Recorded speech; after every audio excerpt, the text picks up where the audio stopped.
welcome to Somewhere in October. I'm Alex, and I'm doing this series where I go through each of the VHS installments, movies, and I rank all of the stories, films, shorts, tapes, whatever they're called, within them. How this works is I'll give you an initial review of everything, and then I will rank them, and I'm gonna do this up to the lead up of the new one that releases on Halloween on Shudder, and then I'll do some like massive tier lists, massive rankings.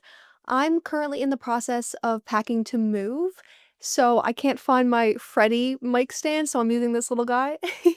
So VHS Viral. For me, it is definitely one of the weaker ones. I mean, for one, I think we only have 4 shorts in total. Usually in the VHS movies, we have 5 stories to talk about, but VHS Viral, including the frame story, only has 4. So you're already, limiting what people can connect to and what people will like. And the frame of this doesn't work for me.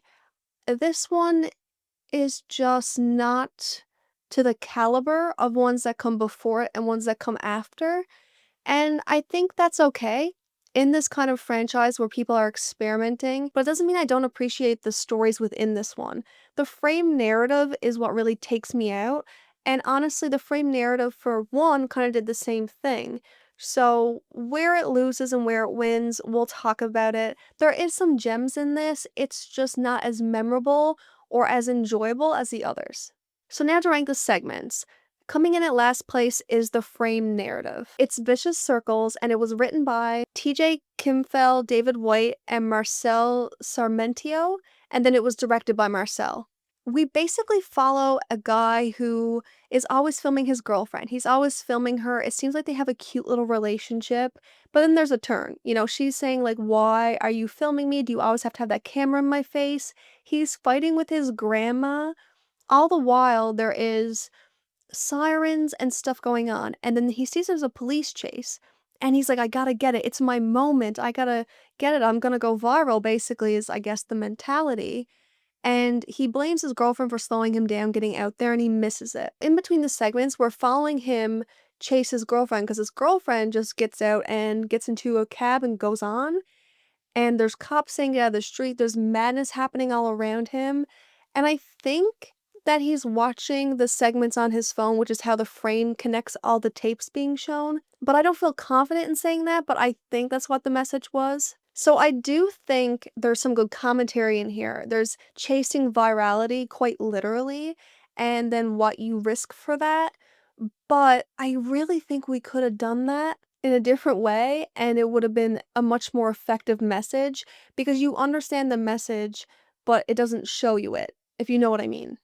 And right at the beginning, we have someone, I think it's the cop that's like, or someone is trying to get him out of the road, gets hit by an ambulance or something, and an arm goes flying, and I honestly laughed. I was like, what is going on here? This is madness. There are cool glitches when he's riding, and there's stuff happening all around, but nothing is significant for me to really pinpoint what I enjoyed. But I did make notes. I did write there's some good horror within this, like we have that guy who's dragged by the van or an ambulance, he's dragged by something. Some great horror, but the story just doesn't make sense. Now, I will say, when he gets to the end and he finds the van and it's all the cameras and his girlfriend is just hitting her head off the wall and is like, do it, make it go viral, send it out there, this is what you wanted. It is crazy, I like that, but everything in between, like right before this, we have a garden party with a dog, which is a totally unnecessary scene. They're arguing, the lights go out, and then we open up our eyes and the lights and we see that the dog has like a prong. It's just, what was that? How does that connect? And if I'm missing it, you guys let me know. But for me, concept-wise, could have worked. I just didn't get it. It was so chaotic that I could not follow. There's also in between this a really weird cab scene where like a guy is like trying to film a girl and she turns on him and then but it doesn't make sense. I get the commentary about making videos and it also kind of, I guess, leans back into the first one, like it references it, but overall it just does not make sense with the frame narrative. When we got to the end, it felt like a full circle moment, but everything in between just lost me. I watched this before, so this is my second watch, and my top 3 have actually changed. The one that's in 3rd place, I have a more appreciation for, but I still don't love it. The one that's in 2nd place, I love, but now seeing it, I understand it's not as great as it was. I was just really excited for it because I found it interesting and it reminded me of something. And the first one, after really watching it the second time and paying attention, excellent. In 3rd is Parallel Monsters. So this is directed and written by the same person, Nacho Vigilando. I hope I said your name right. Let's just start by saying it's a really great concept. There's a man, he has this like contraption in his basement. He got money, I guess, and he's trying to open up a parallel dimension. And he has his camera set up. And I love that they jumped right into it. We didn't need all this like explanation. The door opens or the lights come on, the universe is exposed, and he's looking at himself doing the same thing. So it's like they're two parallel dimensions communicated with each other. They both, because they're kind of the same person but kind of not. So when they're like, let's trade worlds or lives for 15 minutes and meet back, you're kind of like, yeah, I want to see it. Like, I want to see it. I want them to have fun. Like, how different is it?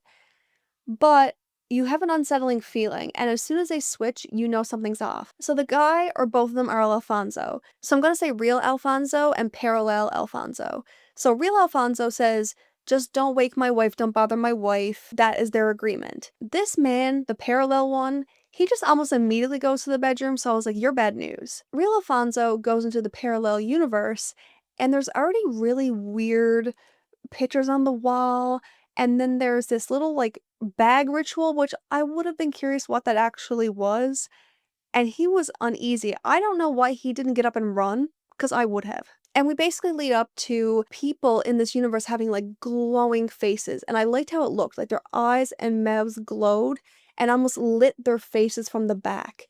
And I think it looked really cool, it was really spooky, it was giving Alien, like, there was a ship going around, so it was cool, but I was like, "You gotta get out of here." What I didn't like about this is I could not get into the monster genitalia, because we see the parallel Alfonso with real Alfonso's wife, and he takes out a monster situation to do something definitely disgusting with Marta, which he wasn't supposed to do. And then the parallel Marta, so the parallel wife, she opens up her robe and is like, "Come and get it," and he is like, "No, sir," and hits her and runs. I can't remember if he hit her or stabbed her, but he injured her and ran. What I did like about this, because two of them are only the really ones that know what happened, when they switch, parallel Marta finds her parallel Alfonso in this world. You cannot do domestic violence, so I'm gonna do my right, and she does.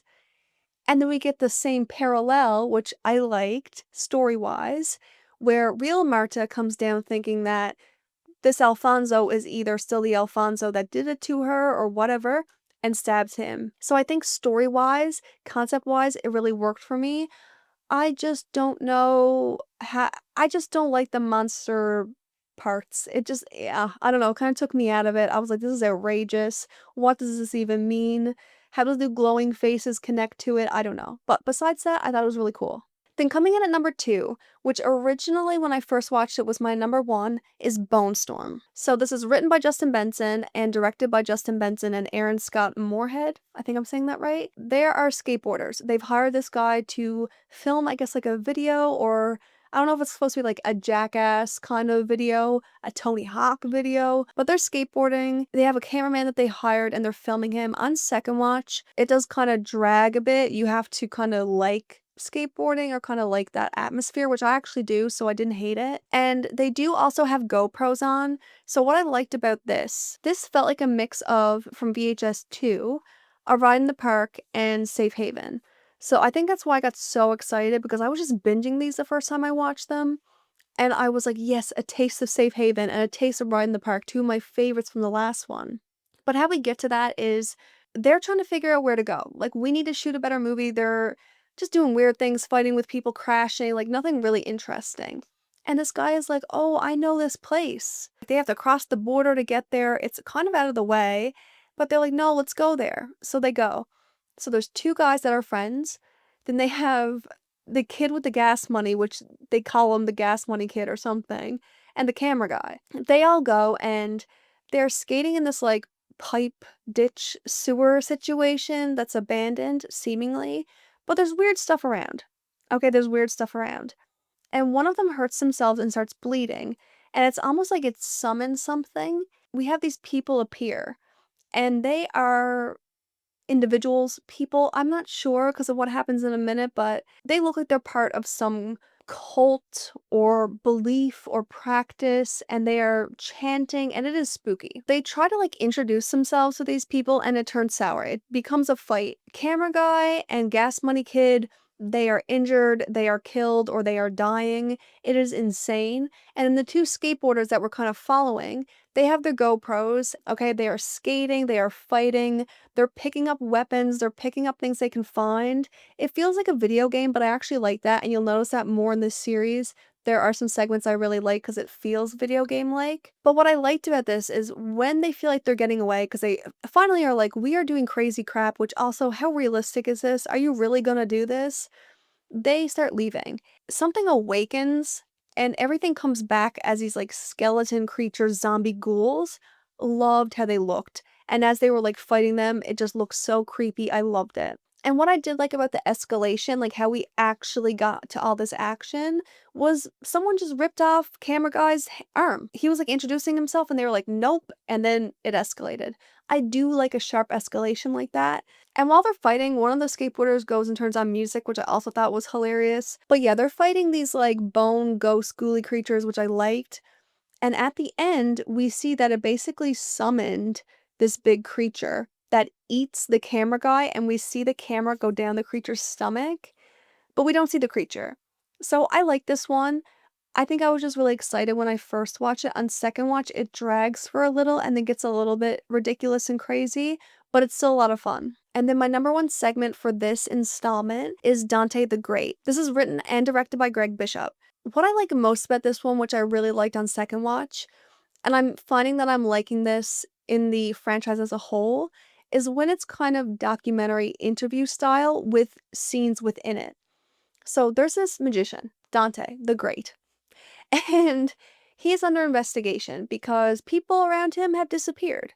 And we start to get this story about how he found a cloak, and the cloak was allowing him to do crazy things. Like, I mean, superpowers, real magic, crazy things. The only thing that takes me out of this is he is basically recording everything he does with the cloak, compiling his own evidence.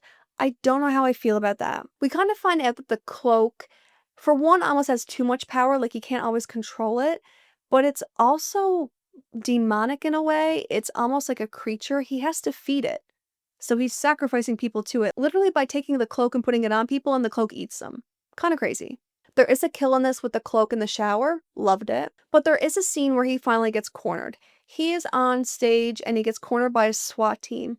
This entire portion where he is using the cloak and his powers, and he ends up switching himself in the cloak and trading places with the SWAT uniform, was absolutely amazing. He actually pulls his new assistant, who has closely been trying to learn about the cloak and from him, pulls her out of interrogation and where they are. Like, you're starting to see it's kind of limitless what this cloak can do as long as it's fed or you know how to use it, which is crazy. We get this really crazy magician fight scene.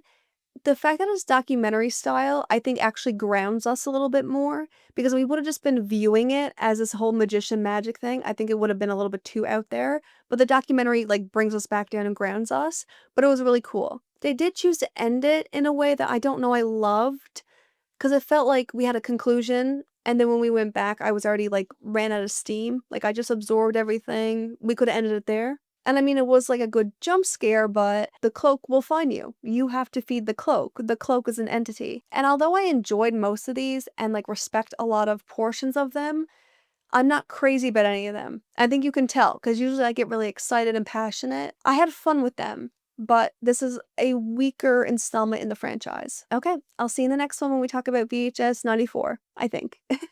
Bye.